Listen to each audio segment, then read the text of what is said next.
The brand new BMW R12G/S is an absolutely stunning looking retro off-road motorcycle.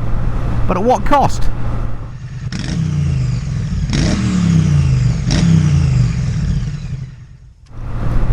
Hey kids, it's Mr. Fly here, hope you're well.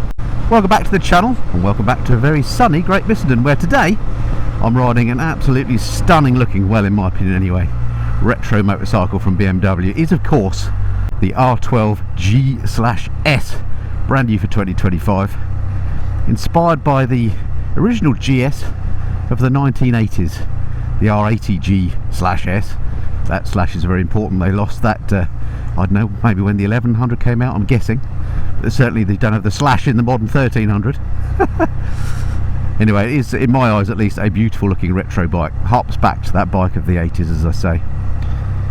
But it's not just a styling exercise. This is a proper off-roading vehicle. It's got long travel suspension, high quality components, proper off-road tyres, and if you are an off-roader, this bike would certainly suit you if you like the retro styling. Unfortunately, I'm not much of an off-roader. Well, I'm not an off-roader at all at the moment. So this first ride review is just going to be an on-road test. But before we get on to that, let me show you over this gorgeous looking bike. So let me introduce to you the absolutely stunning, in my eyes at least, BMW R12G/S. What an absolute beauty, don't you think? Let me show you some of the little features and functions on here that I really like. I mean, the design of this, to my eyes, is just beautiful. Proper retro, but proper lovely. Right, let's start down the front end where you've got this classic sort of off-roady beak affair and this lovely little bikini fairing, which is just wrapped around this really modern looking LED lighting, which has got that sort of modern BMW X motif in there, so it sort of ties in with today's bikes. One of the things that I think is a bit odd about this front mudguard though is, if you'll actually turn the handlebars, look, see the rear of the mudguard, it's got all this bit cut out here now, and whilst that looks quite cool, it's a bit blooming rubbish, isn't it, when it throws up all the muck off the wheel here, goes straight through there and onto all this bit. So I'm not quite sure what that's about, although it does look good. I love the red frame on this one as well, which I think only comes with this particular pack or this particular colour scheme, which is one of the more expensive ones, but it does look lovely. Here you can see the knobbly tyres. These are Anarchy Wilds on here, and there's loads of suspension travel. I'll talk you through the spec in the usual way later, but it does look lovely. Beautiful chromed exhaust on here as well, which again is an extra on this bike. It's got the option 719 features on the big old boxer with the sticky out cylinders, and it's got this lovely crackle finish on here these days, which I think looks lovely. Beautiful paint scheme on here. This one's got an additional a different option 719 seat as well, which looks absolutely lovely and is quite comfy, albeit a bit hard. Coming around the back end, quite a nice styling on the rear end. I don't think you need to worry about anything there. Unusually, exhaust on this side, quite a dinky little exhaust, but it does sound great when you're riding the bike. What else coming around here? We've got on here, we've got again additional option 719 brake and clutch reservoirs on here. And yeah, just a lovely looking thing. Now, when this was delivered earlier today, Mrs. Fly said, not a looker, is it? Now, I couldn't disagree more. So it just shows beauty is in the eye of the beholder. But yeah, I think that's an absolutely cracking looking bike. What do you think? Okay, welcome back to the saddle of the R12G/S then. What sort of a place is it like to be? Well, I have to say, it's very, very nice indeed. It actually, I don't know if BMW have done it purposely, but it actually feels very much like a modern day GS when you sat on this bike in terms of its rider's triangle. It's got really nice and wide handlebars. You sat quite upright. Your legs are quite, well, I wouldn't say they're not stretched out, but they're not at an acute angle. It's a nice, comfortable place to be. Except I would say the seat, particularly on this particular model, is a little bit hard. I'm not saying it's uncomfortable by any means, it's a comfortable seat, but this one doesn't have the standard one. This bike has got everything thrown at it, and that includes a fancy seat. So I'm not sure how the standard seat would differ, but this particular seat is comfy, but it's quite hard, if you see what I mean. There's plenty of room on it though. If you're a taller fella, you can move around no problem. The other thing I've noticed about this bike, which is essential for off-roading of course, is when you stand up, it's absolutely so neutral feeling when you stood up on here. It's lovely, balanced. You know, you can almost ride along no-handed stood up on here, and I wouldn't do that on many bikes, I must say. So Yeah, they've got this absolutely right in terms of the balance and the comfort of the bike. I really love it. Often retro bikes are just about aesthetics but not about practicalities too. I think BMW have made a top job of addressing both points here. This both not only looks lovely but is quite practical as well. Talking about looking at things, looking at the cockpit here, quite simple, bog standard sort of BMW cockpit really. This has got the fancy options 719 brake and clutch reservoirs on it, which look quite nice. Switch gear is standard for anyone that knows BMWs, and again this has got everything thrown at it. So it's got the heated grips, it's got cruise control, this has got the extra riding modes, you name it, this has got it. But it's all very intuitive, the layout on this, and pretty easy to use. If you've ridden a BMW before, you'll feel right at home. This has also got the optional TFT screen on here, which isn't something I would rave about on a retro bike, but I have to say this little one that BMW do on this bike, I also saw it on the R12S. It's really clear, it gives you everything you want, and it's a really nice example of a simple TFT. I think that's an absolute cracker. BMW once again have nailed what TFT should be about. I mean, I personally would go for analog dials, which I think the bike comes with as standard, but if you're going to go TFT, that's nice, lovely and clear. So yeah, when you're sat here, you've got a lovely view ahead. It's really tall, this bike. You've got an imperious view ahead, and you do feel like king of the road. It's a really nice place to be. Right, let's come down my little suspension testing road. This is super bumpy down here and quite gravelly today by the looks of it as well. As I say, it's got long travel suspension on the bike, designed for proper off-roading purposes, and it just eats up the bumps. I mean, it's a lovely ride down here, nice and soft, nice and supple. The downside of it having soft and supple suspension, although it's lovely on the road like that, and that's a particularly bumpy bit of road, is when you come to brake you get quite a lot of fork dive. No funny front end on this bike of course, but standard fork setup for a brake with the front brake. Yeah, the brake really does, braking rather I should say, really does make that front end dive, as you'd expect with long travel suspension. It's always a trade-off with bikes, isn't it? And if you're going to go proper off-road as this one is, then you expect you're going to get some fork dive when you brake. Handling wise, I mentioned it's a very tall bike. It feels very tall. It feels light, but it feels tall. By which I mean, when you go around corners, it feels like it's almost a tuck under you. You get used to it, and you ride accordingly.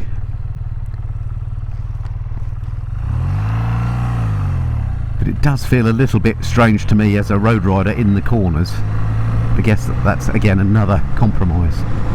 The other thing that you can feel on this bike, with the tyres this one has anyway, is a little bit of the vibration through the knobbly tyres, which again, fantastic if you're off-road on gnarly terrain, but if you're riding on the road, it's a little bit annoying that you're getting a bit of vibration through the tyres, but again, to be expected.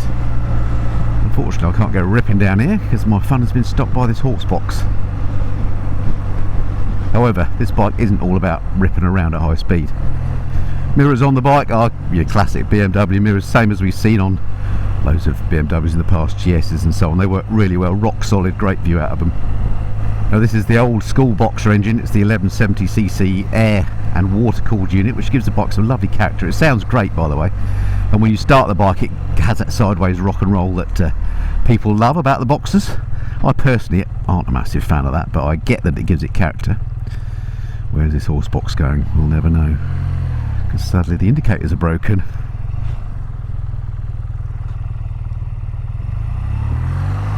Well, it's busy out here today. What's going on? This particular bike, with all the options thrown at it, has a quick shifter, which works really well. Often quick shifters on boxers are a bit clunky. I wouldn't say it's the smoothest I've ever used, but yeah, it's not bad at all, particularly in the later gears.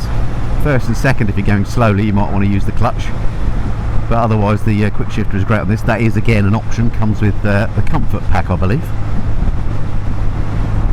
Let me just try that clutch. The clutch on here is pretty stiff actually, stiffer than other BMWs I've ridden. I don't know why that would be, but it's not a problem. You're not going to be using the clutch too much. Oh, it's good this Citroen's turning off.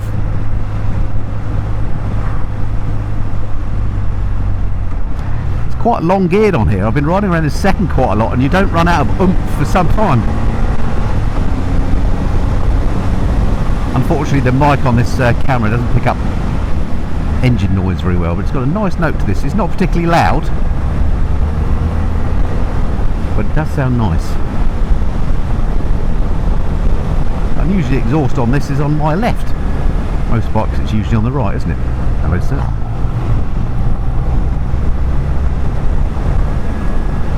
Yeah, it's nice through here. Feels really nice actually. You do get used to the handling quite quickly. And the view ahead is cracking on it. It's a lovely, lovely thing this. Alright, while I'm whizzing around here, past Chequers, home of the British Prime Minister. Oh, I'm catching up with my first white van of the day. Let me talk you through the specs in the usual way. Alrighty, specs then. Here we have the air and oil cooled Boxer 1170cc engine. Puts out 109 brake horsepower and 115 Newton meters of torque. Brakes on the front taken care of by twin 310mm disc with a Brembo 2-pot caliper. On the rear, a single 265mm disc and another 2-pot caliper. Seat height on the bike, a really tall 860mm, so giraffes only need apply. Dry weight of the R12GS, 216 kilograms, so relatively light compared to other adventure bikes. This beautifully sculpted tank holds 15.5 usable litres of fuel. Electronics on the bike, well, it comes with rain and road and enduro riding modes as standard. It comes with partial integrated ABS Pro as standard. I'm not quite sure what that means. Keyless ride, dynamic engine braking control, dynamic traction, all as standard.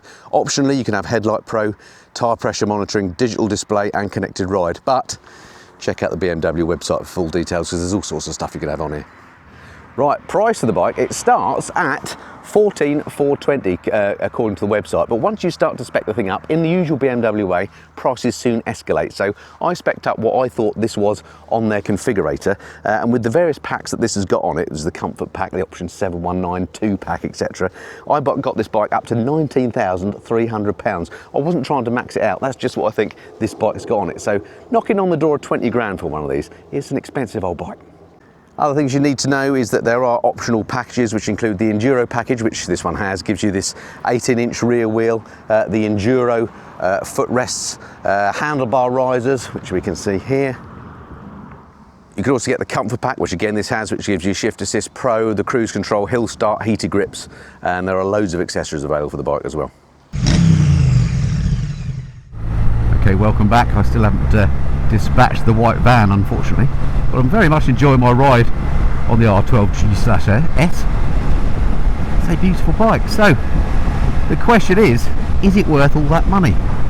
When you look at other retro scrambler type bikes, the only others I can really think of, well, there's the Ducati, of course, the model name of which escapes me, but they're sort of off-roady retro bike. I think that was around about 15 grand if I remember right. I prefer this to that massively. There was just something about that bike that, although it looked lovely and had that Ducati specialness, it didn't ride as nice as this. This is really is a lovely bike. And then the only other retro scramblers I can think of are the likes of the Royal Enfield Bear, which is a scrambler of course. That comes in at something like 6.5 grand I think. And of course the BSA Scrambler 650, or 650 Scrambler I think it's properly called. That comes in at something like 5,999, something like that. So those are way cheaper than this and aren't in the same league. I mean, is this worth 10 grand more than those bikes? Well, frankly, yes, it probably is. It just depends how deep your pockets are, really.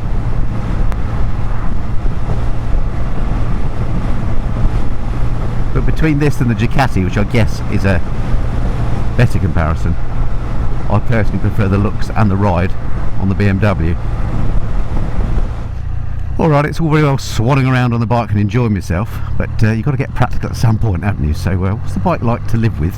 What if you had to lug it about in your garage? What's the turning circle like? Let's answer those questions by coming into the local railway station, parking it in the middle of a standard parking spot and having a look.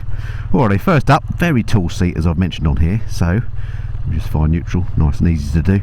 But I can show you, look, my feet, I'm on my tippy toe on either side. I'm 5'8" with a 32-inch leg, so I've got quite long legs for my height, yet I'm right on tiptoe. Anyway, stand down, kill it with that button because it's keyless, and there we go. Bit of a stalky old stand on here, and it does go over a fair way, but nothing too extreme. Alright, let's see what she's like turning circle wise. Really pleased there's none of those cutouts in the side here like some manufacturers do to try and give it a bigger turning circle. Right, getting her off the side stand, absolute piece of cake. Does not feel particularly heavy, this bike, I have to say. Given it is physically a large bike, it doesn't feel heavy at all. Largely thanks, I guess, to that low centre of gravity due to the boxer engine. And that feels like a pretty tight turning circle. Middle of that spot to the very edge of that. So, gargantuan size bike, but a really tight turning circle and nice and easy to get off the side stand, so no problem moving it about your garage. So not only does it look nice and ride nice, but it'll be quite easy to live with moving it around your garage, that sort of thing. This really is a nice place to be on this bike, and just riding through here, following along, gently riding at 46 miles an hour, I was just thinking it is a comfy place to be, and you could ride this all day long. You could make this your only bike, no problem. If you're only going to have one motorcycle, this could be it, because you could do everything on this. You could ride to work, you could go on your holidays, and you can have fun on it, and you can off-road. It really is a proper all-rounder, but it's got a bit of exotica about it too. Nice work, BMW. So in summary then, what don't I like about it? Well, for pure road riding, it's not a great option. This is the, as I say, fully spec'd out one with the Enduro pack. So if you're going to be a road rider on it, don't go for the Enduro pack. That way you'll get slightly more road focused wheel sizes. I think the tyres, I'm not sure, but maybe slightly less knobbly as well, so you don't get that annoying, quite such annoying rumbling on the knobbly tyres on the road. But really this bike is wasted if you're just going to be a road rider. Pleasant though it is to ride on the road as I am here today. Really, this is the sort of bike that deserves to be properly taken off road. I note this is the bike that they're using in the coming GS Trophy this year instead of the new 1300, so BMW obviously have huge faith in its off-road credentials, so we'll be seeing a lot more of this bike in the coming year as they take on the GS Trophy, the international competition. So yeah, I guess the price is the only thing I don't like about the bike. The handling is a little bit odd, but that I think just comes as part of the nature of this type of bike. So I excuse that, but everything else about it, the facilities that you can get on it, it's got all the electronics that you want on it. And again, if you're prepared to spend the money on the packs, things like cruise control, just so handy to have even on a bike like this, because if you do go touring, cruise control is fantastic. There's loads of accessories you can buy for this as well, including bags, so you could go touring on it no problem. The engine actually has got loads of go, considering it's now been around for donkey's years, this air/oil cooled version of the Boxer. It goes really well. BMW works some marvellous engineering into it. It certainly doesn't feel like an old engine. It's nice and smooth, it's not thumpy. Yeah, it still retains that character and nice noise. Despite the seat, which is a little bit hard, it is a comfortable place to be. I think I could spend a good few hours on here without too much trouble. And it goes and stops really well as well, so all the basics are right on this bike. Really, really nice. BMW have got to that point now, haven't they, where their retro models are just up there with the best. A bit like Triumph became known for being both sort of great at doing retros and modern bikes. I think BMW are there now with this. The other R12 model I love was the R12S. If you've not seen that review, I'll put a link in the corner, go and check that out. That's another beautiful but again expensive motorcycle. If you're in the market for a retro machine, you've got to be looking at BMW these days. They are just knocking them out of the park with this. So thank you to BMW UK for lending me the bike. Thank you to you for watching once again. I look forward to reading your comments below. If you've not hit subscribe, please do hit subscribe. That way I can see you on the next video. Until then, this has been Mr. Fly. Cheerio.